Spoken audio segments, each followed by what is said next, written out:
Later this month marks 3 years since Russia invaded Ukraine. KTBS 3's Sydney Lane spoke with a former Benton foreign exchange student from Ukraine on the impact of this war. Marina Hrtsenko was a foreign exchange student at Benton in 2017 and 2018. She was studying abroad in London when Russia invaded Ukraine. Her family still lived in Ukraine, and their city of Kharkiv is right by the Russian border. My whole family woke up to being bombed in the middle of the night, and my dad went to fight from the very beginning. He's fighting ever since, and my mom and sister were under severe bombs in Kharkiv for a couple of weeks before we were able to get them out. Marina said these times were some of the most difficult in her life. I think the scariest part of my life probably is when I saw a video of my house on the news and it was bombed.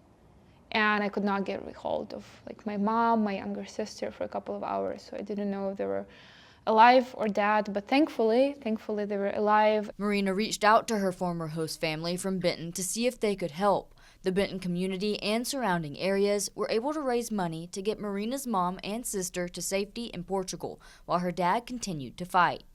My mom and sister, their whole lives, were all in this one backpack, and then people started bringing us stuff and helping. I feel like the whole world came together really to help my family, and it felt like the most wonderful thing ever, where people who are so far, who've never met them, are so ready to help. Marina and her family are back in Ukraine now because they wanted to protect their home.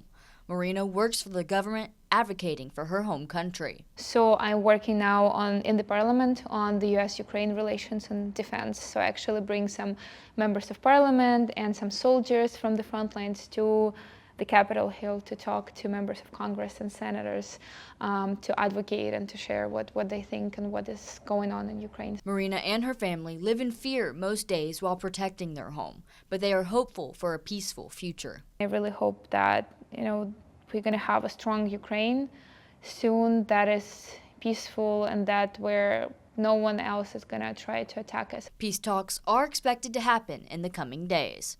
Sydney Lane, KTBS 3 News.